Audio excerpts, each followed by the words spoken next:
Current situation इस वक्त ये है कि इंडिया और पाकिस्तान के दरमियान सख्त जुमलों का भी आप देख लें, इंडिया के मिनिस्टर्स को और यकीन पाकिस्तान के मिनिस्टर्स भी, इंडिया का मीडिया, पाकिस्तान का मीडिया सख्त इस वक्त टेंशन में है।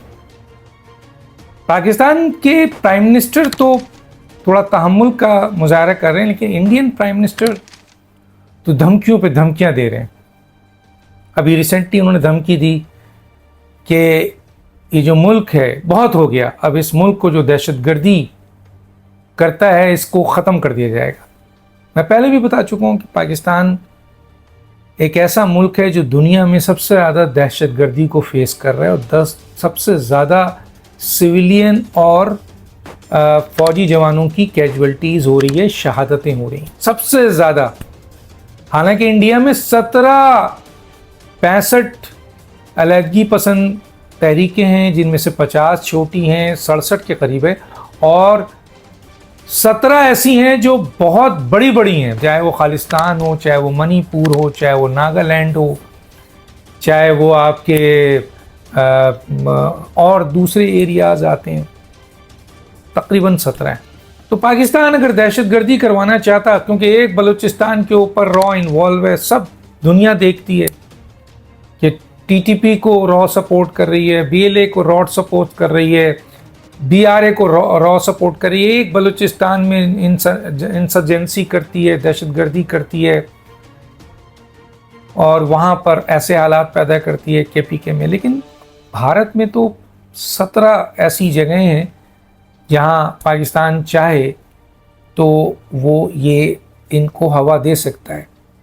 मैंने पहले भी इसको भी वीलॉग किया, लेकिन मैं डिटेल में नहीं जाना चाहता। मैं आना चाहता हूँ कि भारत ने जो 27 लोग मारे गए हैं, हलाक हुए हैं, जो भारत के शहरी हों या भारत के बाहर के शहरी हों, गैर मुस्लिम हों, हिंदू हों, सिख हो, ईसाई हो, यहूदी हो, कोई भी हो, इनोसेंट लोगों का मरना वो इंसानियत का कत्ल होता है। हम सब मानते हैं, हमारा दीन यही कहता है। तो आप क्या है, ये दहशतगर्दी हुई है, हम कंडेम करते हैं, पूरी दुनिया कंडेम कर रही है। लेकिन आप जब पाकिस्तान के ऊपर इशारा करते हैं तो पूरी दुनिया, महज़िब दुनिया आपसे सबूत मांगती है। पुलवामा में यही हुआ, आप नहीं दे सके, और यहाँ भी आप पहलगाम में नहीं दे पा रहे हैं। खुद इंडियन अब ये आवाज़ उठा रहे हैं कि ये एक सियासत है।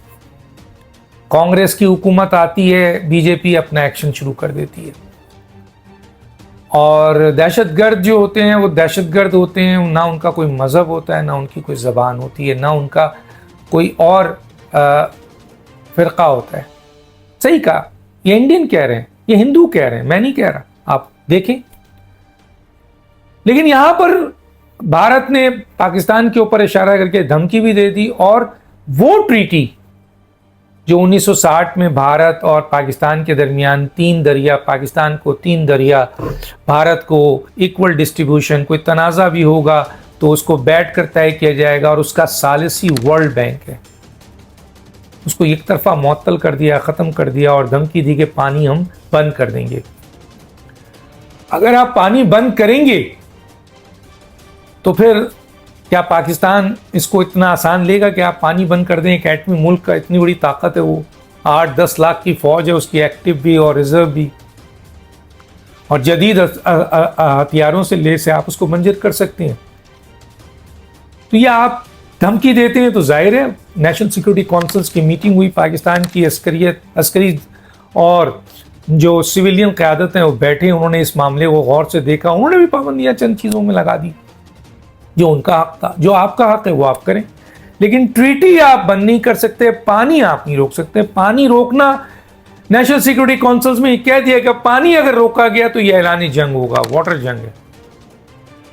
तो ऐलानी जंग क्या है?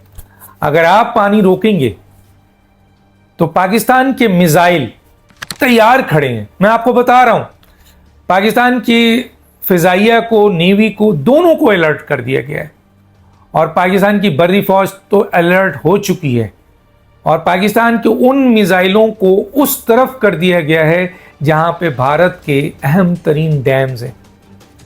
5,700 डैम्स हैं आपके पास नरेंद्र मोदी साहब, छोटे बड़े, लेकिन उसमें से 30 से 40 डैम बहुत इंपॉर्टेंट हैं।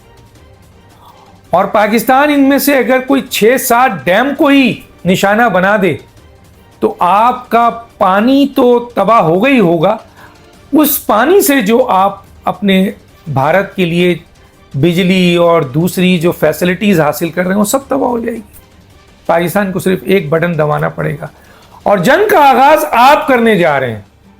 आपने इंडस वाटर के मुआहदे को एक तरफा मुअत्तल करके जंग का आगाज तो कर दिया है, लेकिन जैसे ही आप पानी रोकेंगे पाकिस्तान भरपूर ताकत से अपनी बका के लिए, अपने डिफेंस में, अपने कौमी सलामती में, इस आलमी दुनिया को की सालिसी को सामने रखते हुए अपने डिफेंस को, अपनी कौमी सलामती के लिए आप पर अटैक करेगा और उसका हक है।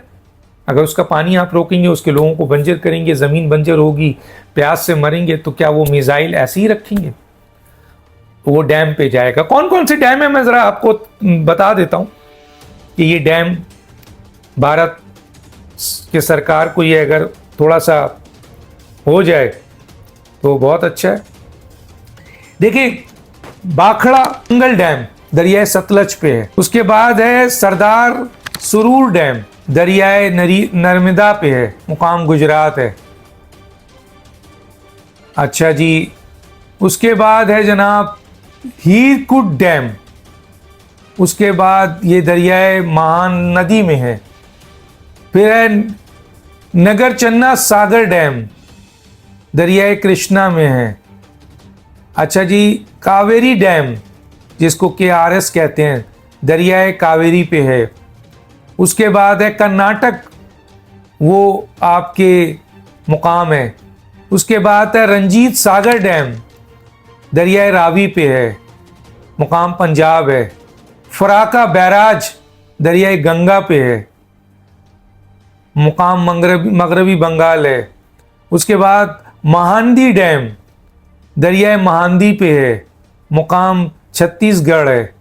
उसके बाद है मालपर डैम दरियाए ब्यास पे है। उसके बाद है हिमाचल प्रदेश में है, ये प्यास प्रोजेक्ट का हिस्सा तो ये डैम है जो पाकिस्तान के मिसाइल इस पर टारगेट, आप पानी बंद करेंगे ये मिसाइल छोड़ देंगे। और डैम अगर तबाह हो गया तो आप बताएं, आपका अरबों खरबों रुपए तो नुकसान हुआ, पानी का ज़िया होगा और वो तमाम फैसिलिटीज़ जो आप हासिल कर रहे हैं इससे वो भी तबाह हो जाएगी। आप अपने ही लोगों को, अपनी ही ज़मीन को बंजर बनाना चाहते हैं या सैलाब में मुब्तला करना चाहते हैं। दोनों सूरतों में आपके आम भारतीय, पुरअमन भारतीय बहुत बड़ी तादाद में, उनकी ज़िंदगी को आप मुश्किल बनाना चाहते हैं। जंगे मसाइल का हल नहीं है। आप इंक्वायरी करें, इन्वेस्टिगेशन करें, आपके पास सॉलिड इंफॉर्मेशन हो सबूतों के साथ तो आप आ जाएं। बहुत सारे फोरम हैं, आप पाकिस्तान को भी दें और UNO में भी जाएं और पूरी आलमी मीडिया को जमा करें। लेकिन बगैर सबूत के अगर आप धमकी देंगे और धमकी में अगर कोई भी ऐसा अमल करेंगे तो ये ऐलान जंग है। और इस ऐलान जंग में एक नुक्ता तो मैंने बता दिया, जो पाकिस्तान करेगा वो आपके अहम तरीन डैम को अपने मिसाइल से निशाना करके तबाह कर देगा। तो दानिश को इजाज़त दीजिए, अल्लाह हाफिज़।